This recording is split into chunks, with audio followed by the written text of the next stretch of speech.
Ladies and gentlemen, boys and girls, children of all ages, welcome to another exciting episode of Bees Cast, sponsored by Fieldwork. And man, since the last episode of this show, everything was cooking for the Oakland Ballers.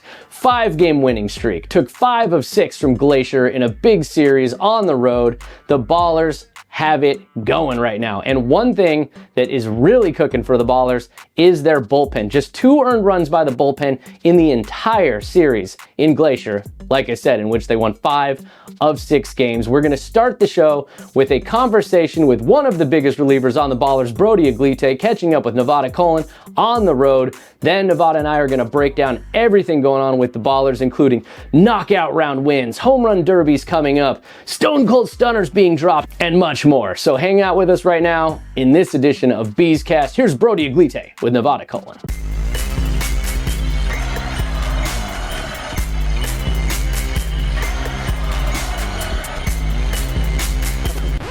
Welcome to Bees Cast, now joined by Ballers relief pitcher Brody Eglite. Brody, thanks for taking the time. What's going on? Thanks for having me. Hey, great Appreciate to it. have you.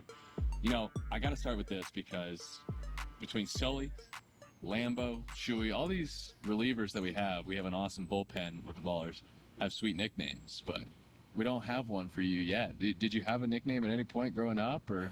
Not really. I mean, I'd say maybe when I was young, people used to call me Bro Dog.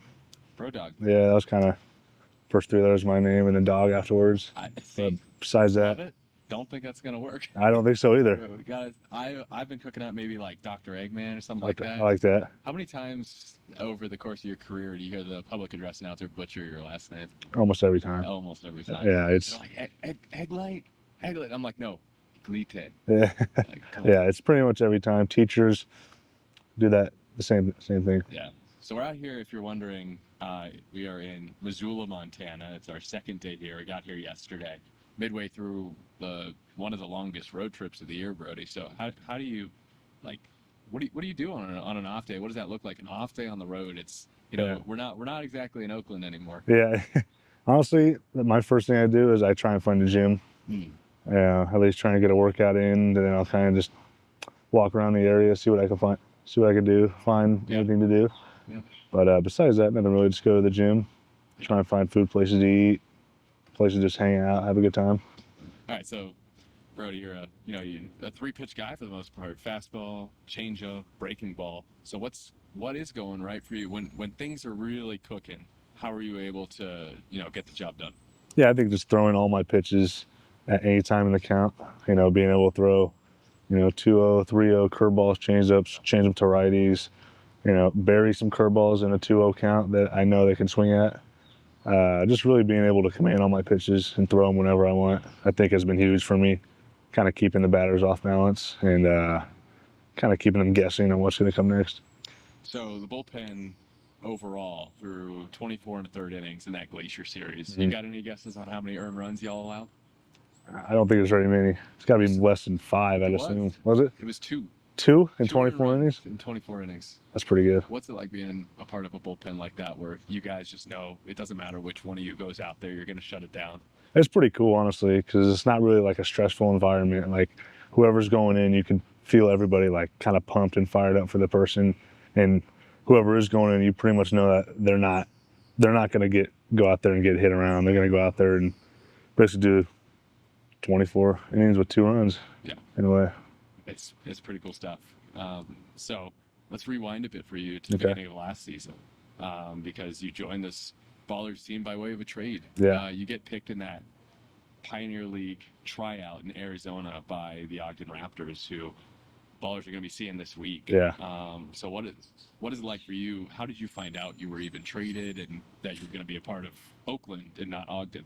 Well, I had a good relationship with the Ogden coach. He was honestly pretty cool, and we kept in contact after the draft. And I was just working one day, and he just called me. He's like, "Hey, I traded you to Oakland." And I was like middle of the day, I was just trying to get through the work day. And he's like, "I just traded you to Oakland." And I was like, "What?" And he's like, "Yeah, you're gonna be a part of the Ballers now." I was like, "Okay." And then he was like, "Yeah, it's just as long as you don't strike all our guys out, we'll be cool." I was like, "I appreciate it." No promises. No, yeah, right. Yeah, I was like, "We'll see." But yeah. So then the Oakland manager, who was a different manager at the time, gave me a call, and we had a great conversation. And then Tyler Pearson joined that call later on, and I instantly, clicked with everyone at the beginning, and then we got going from there. It was pretty cool. What's it been like then making that transition from you get picked in the tryout draft, so you make the team as the 26th player, to then getting re-signed this offseason, and then becoming, through last year and this year, just one of the most integral parts of this Ballers bullpen that, Aaron Miles and Jim Diedrich can put into the game at any role. How have you been able to embrace that role? I compare you to like a Brant Herter type, how the Tigers use him, and how, he's not starting games, but when he goes in, he's going to shut it down. Yeah. I think it's just a matter of, for me, I think it excites me that I'm actually wanted to go out there, and that the coaches, respect my game and kind of have trust in me to go out there and in a tough game, and third inning, our starter gets pulled, they'll put me in, tie game in the eighth, they have enough trust to put me in the game. So I think I kind of play off of them, that like how excited they are for me to get out there and how much trust and respect they have for me to go out there. I think that kind of just fires me up and just tells me like I got their trust, and I can't get rid of it, so I have to just go out there and do what I do. Again, talking with Brody Eglite here, one of the Ballers relievers, and one thing that I, Nevada, and Brody over here have in common is we're both Gators. You might not know it. That's right. But San Francisco State, University of Florida. That's right. So we go Gators. Go Gators. First time I've been able to say that on this Ballers. Right. Yeah. But what was it like getting the pitch for San Francisco State? I know you had kind of two terms there, but both terms, what was it also like getting to play with your brother Jordan? It was fun. Honestly, it was fun. The first year was kind of me being like a freshman, so it was kind of like being a rookie in a sense. Like, everyone's older than me.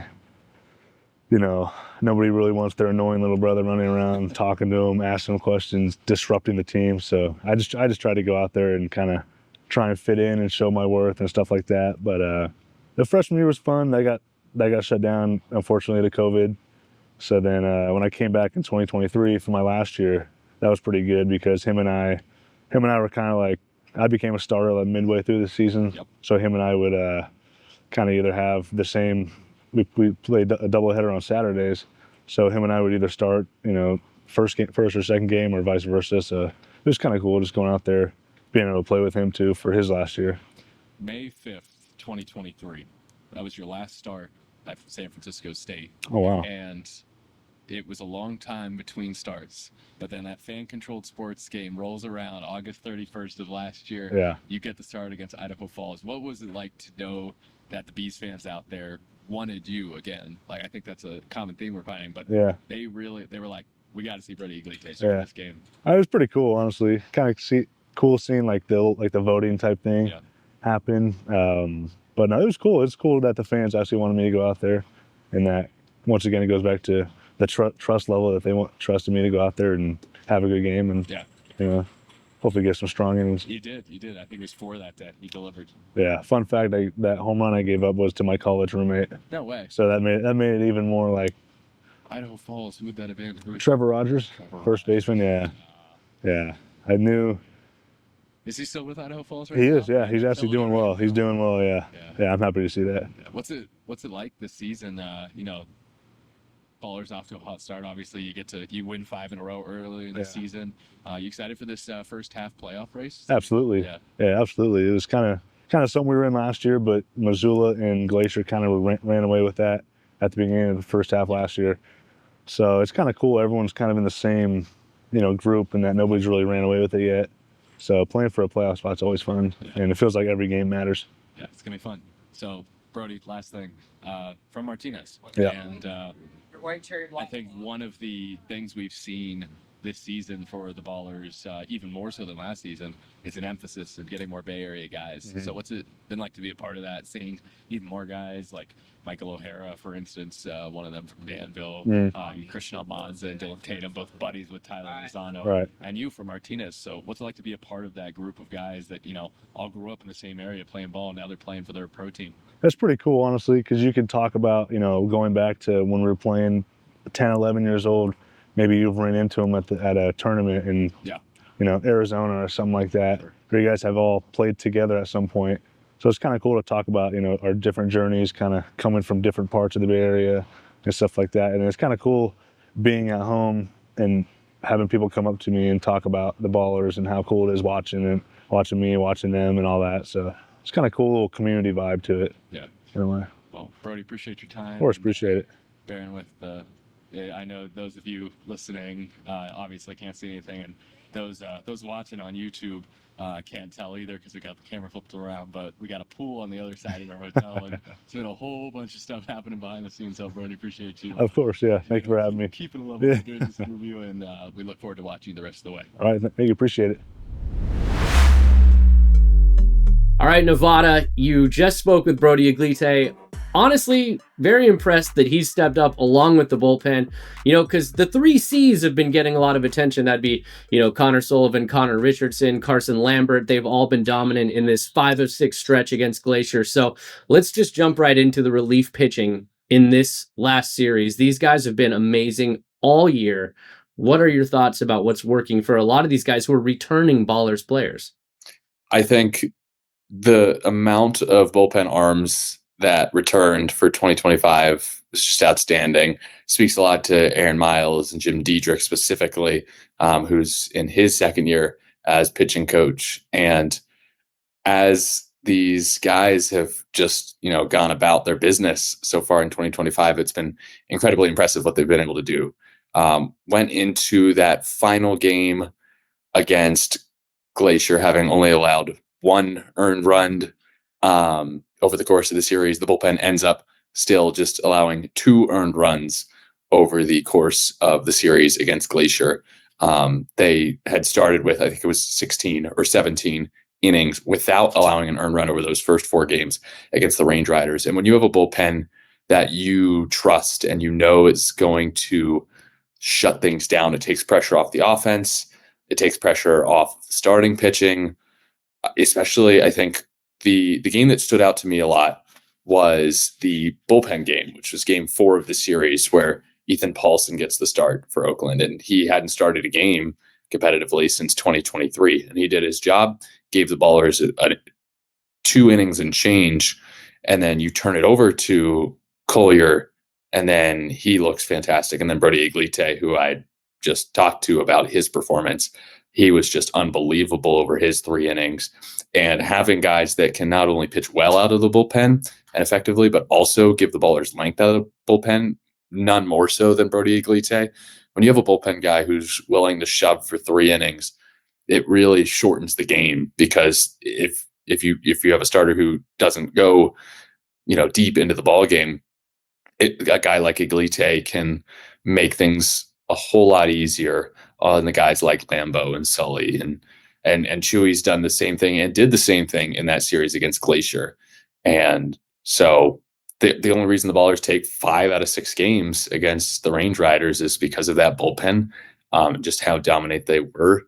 And Casey, it's taking 5 out of 6 games is not an easy thing to do in this league. I know there were some teams this week that swept some 6-game series, but Glacier is a good opponent that is a lot better than their record, a team that went to the playoffs last year, and the Ballers handled them. And I think that was it's obvious it's the best that the Ballers looked all year. They played clean defense in this series. They hit, they pitched well. They looked like a really complete team. Yeah, and you mentioned that 5 out of 6, along the way, the Ballers won 5 games in a row. They took 5 of 6 at Glacier. Beautiful ballpark, by the way. I don't think you need to get into all that, but it looked really cool. But what were the main things that stood out to you in that? Because I remember, when we'll get to the knockout round win too, but at this one point in the series, pretty early on, it stopped being called Glacier Bay Bank Park and started being, I guess it was Glacier Bank Arc or Dark. I don't even know what it would be called anymore, because Davis Drewick knocked out the P there. Right. And I think that's one of the most important parts of the series, Casey, is that the Ballers made their stamp on it so early. Specifically, Davis Drewick made his stamp on it so early. It was in the first inning of that game, or it might have been a 6th inning homer. Either way, he hit 2 2-run homers in that ball game, and one of them knocked out the bottom of the P. There's this video board out in left center field at now Glacier Bank Dark. And above the video board, it says Glacier Bank Park, or at least it said that in blue lettering. And he knocks the plastic out from the P, the bottom of the P, the tail of the P, whatever you want to call it. And it was from that moment the Ballers win that game 12-2. They got a great Luke Short start. Again, the bullpen was phenomenal. And yeah, I mean, Davis Drewick just is playing some unbelievable baseball right now. He's on a 12-game hit streak. He's one of the best hitters, tied for second in the Pioneer League in home runs, and he's driving in a ton of runs as well. So yeah, his story's pretty cool, and I look forward to getting to tell more of his story as the season goes along, because he looks like a guy who either isn't going anywhere or hopefully won't be here for too much longer. That's the hope for any guy on the Ballers. You want them to, make their way into affiliate ball, and he's playing like a guy who's insanely deserving of it. Yeah, it's funny the like paradox you just came up with. You either hope they play their way off the team, or they play well enough that they just stay on the team and we get to have him much longer. But one other just absolutely insane performance, that knockout round by Cam Buford, where he knocked 5 home runs out of the park, and the Glacier camera people couldn't even find them. He hit them so far. That was an incredible performance. And also, didn't he get down to 2 outs before he started hitting home runs? Yes. Or he got into trouble early, and then he just went electric. I think 5 is the most anyone has ever hit in knockout round history for the Oakland Ballers. That was a pretty high bar he set that night. For the Ballers, you're absolutely right. That's the highest they've hit in a single knockout round. And for Cam to do it after his first 2 were outs, and then he was down to 4 outs, and he only had the 2 home runs. I think James Harris did a great job. He's the assistant coach his second year with the Ballers. He was the one throwing in those batting practice pitches. He obviously located them well right where Cam liked them. But then he also did a good job after those first 2 outs and settling Cam down. You could see him kind of relax a bit. And then once he took a few pitches, the way he just built momentum, I think, helped him to win the knockout round, because he hits the first 2 back-to-back. Then he hits a couple weekly. He's like, okay, I'm going to reset. I'm going to take a few more pitches. And then bam, bam, bam, Cam Buford, 3 straight home runs to hit 5. And when you're the road team, that can be a huge disadvantage, because if you don't hit any, then all the home team needs to hit is 1 home run in the knockout round. But being the road team can also be a huge advantage in the knockout round, as we saw with Cam Buford. He was able to put the bar way too high, and so Kingston Liniak didn't hit any. He could have hit 4 and lost, but the chances are when a player hits 5 home runs in the knockout round and they go first, they're going to win. Rarely do you see a guy go second and hit 5, because they don't need to hit 5. The first guy usually only hits 1 or 2, and then they, to see what they can do against that number. And I think the thing that I said earlier about him establishing momentum in the knockout round, to be able to hit multiple home runs in a row, is something that will bode well for him. I saw a video today on, I was scrolling TikTok earlier, and it was Willie Mays against Mickey Mantle in the home run derby way back when.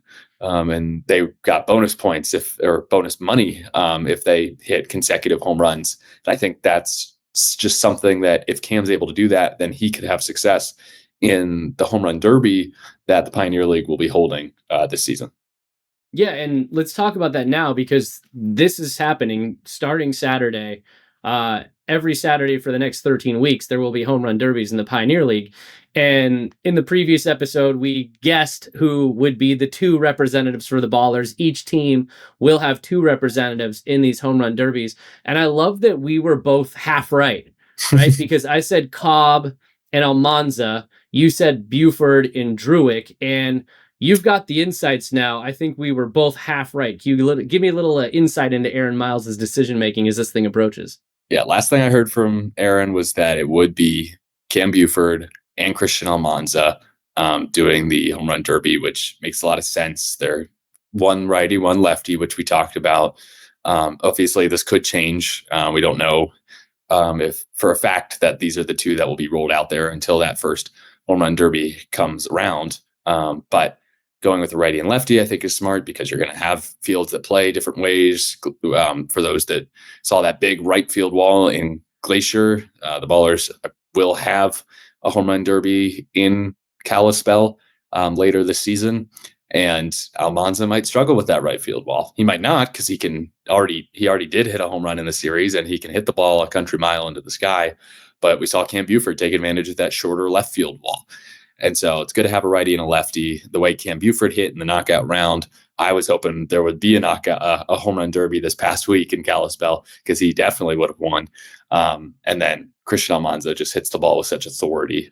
So really both choices are a no-brainer, because, I mean, there are so many guys on this Ballers team who have the ability to hit for power, and I'm excited to see them swing it in the home run derby.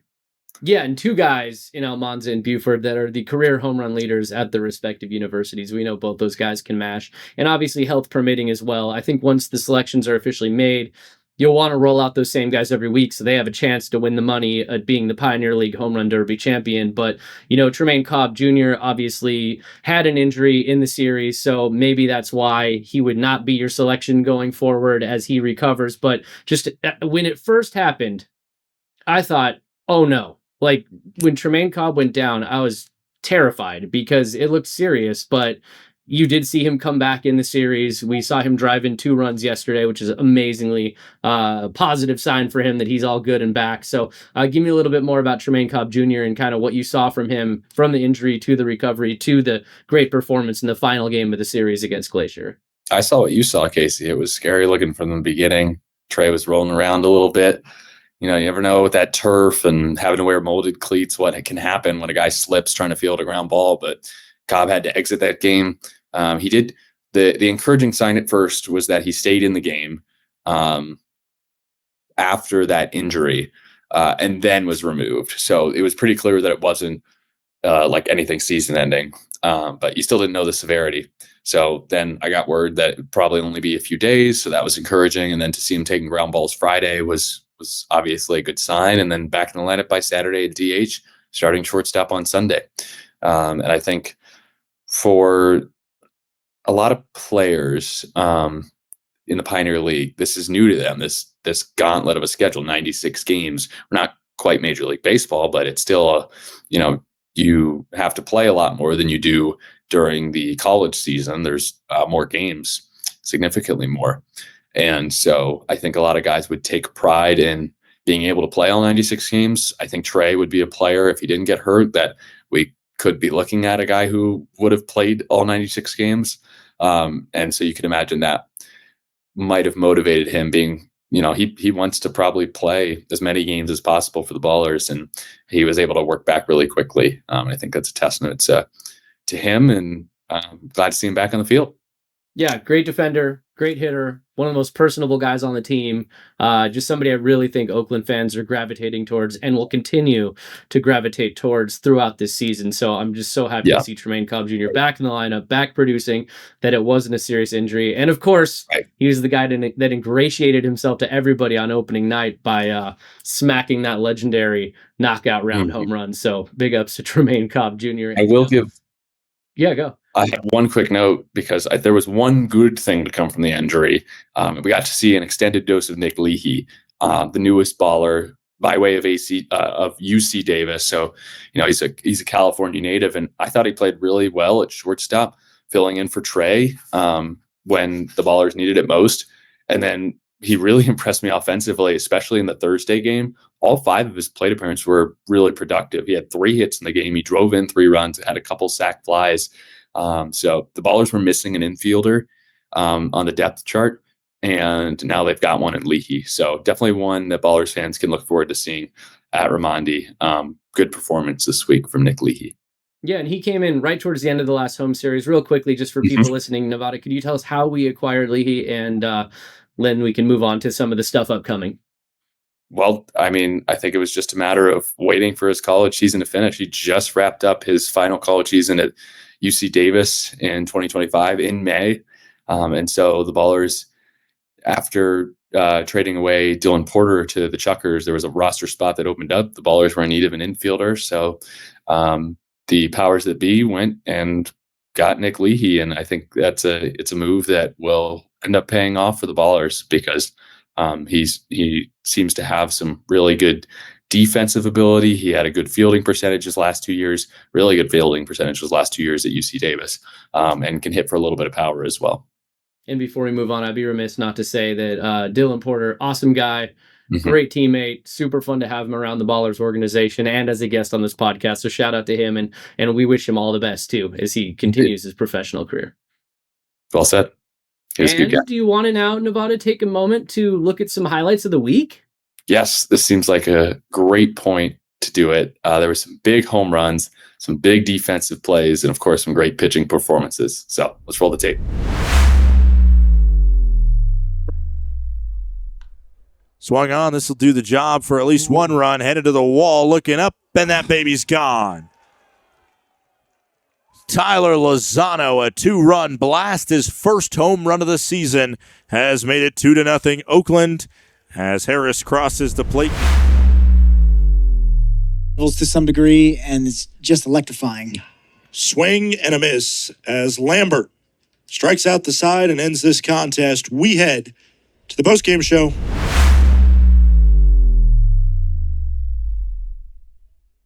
Hitters count, golfed up into right field. Clarkson working back towards the track, and it's just beyond his reach.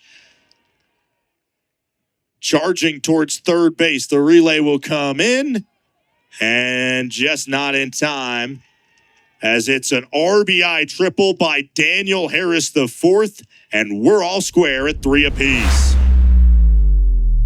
He knows that he has just one swing left, and he's really being patient to see a shot. This one's sky high to left field. Does it have enough?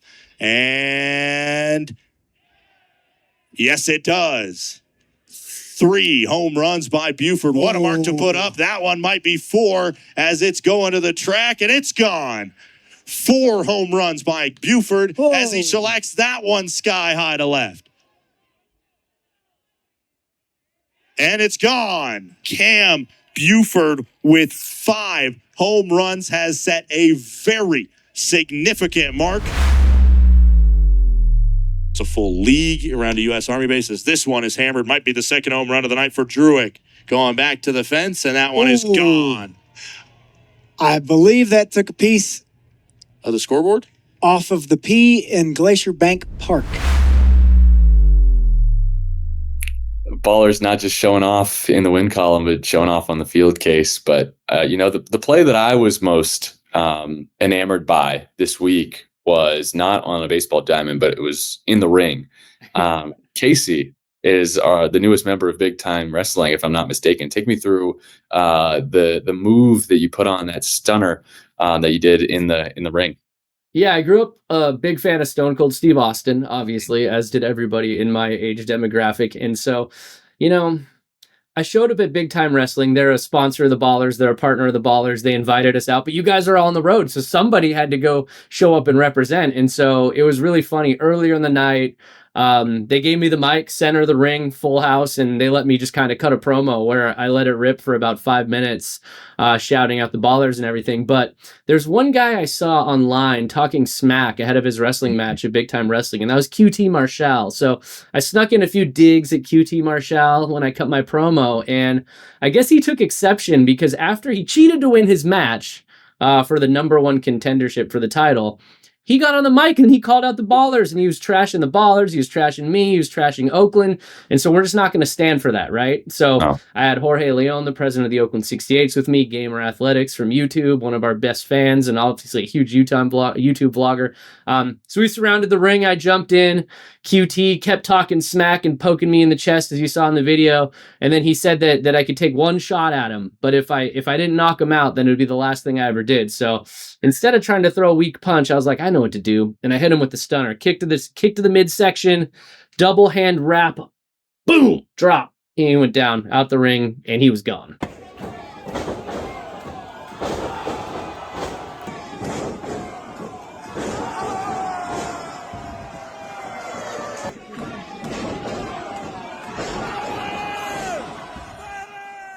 So yeah, it was actually probably a bucket list type of thing for me. I don't think that I'll ever forget that moment. It was one of the most fun things I've ever done in my life. As a lifelong wrestling fan, to be able to step in the ring with Big Time Wrestling was cool. And one last really neat note, Bailey, one of the biggest stars in WWE, one of the best women's wrestlers in the history of the business, was at Big Time Wrestling because that's where she trained. And after I did the stunner, I jumped out of the ring and she gave me a fist bump. And that was like over the moon, coolest moment ever. So you will see me back at Big Time Wrestling. I'm maybe a little too old to wrestle again. And I'm pretty sure QT Marshall will not be giving me another free shot after that stunner. So I'll have to be a little more careful next time for sure. But you're gonna have to figure out a sneak attack. Yes, exactly. I might need a chair or like everybody else in the ring with me next time. That'll work. And then one thing that came up on the bus, so we're just, traveling. It was either to a game, from a game, not really sure. Then I hear some players talking about Kamala Harris. I was like, why are they talking about Kamala Harris? Then I realized I pull up the Ballers Instagram story and there's a picture, Kamala Harris, Casey Pratt, there's Tyler Peterson in the background. Well, how did that happen? That's a Prescott market. What is Kamala Harris doing in the Prescott market? Yeah, and let's just first and foremost say that Tyler Peterson wasn't really supposed to be in the photo, but it was probably the most legendary photo bomb of all time. If you go back and look at this photo, I think that IG version may have like cropped him out because of the formatting, but if you find it on X, you see him standing there in the background with this big grin on his face. So yeah, let's just say I'd caught wind that Vice President Kamala Harris, former vice president, but I think you still call her Vice President Harris, was going to be at Prescott Market right across the street from Ramondi Park. So, I made a few calls with some of my connections and just said, hey, if VP's showing up, maybe, the VP of the Ballers should be there and Paul Friedman, our founder, should be there. And so they said, yeah, come on by. And so, yeah, we just kind of hung out at Prescott Market. We got to meet her, speak with her. I will say that when I approached her and told her I was with the Ballers, like her recognition was instant. Like she stopped, wanted to talk to us, wanted to meet Paul. And I thought it was really cool to know that what we're doing here in West Oakland has like reached the heights of Kamala Harris, because she definitely knew about the Ballers and was interested in the Ballers and was down to take a picture with us. And it was just a really cool moment for not only West Oakland and Prescott Market. And she stopped at every single one of the businesses at Prescott Market and talked to the restaurateurs there. I mean, this was open to the public, Prescott Market. This wasn't like a closed off thing.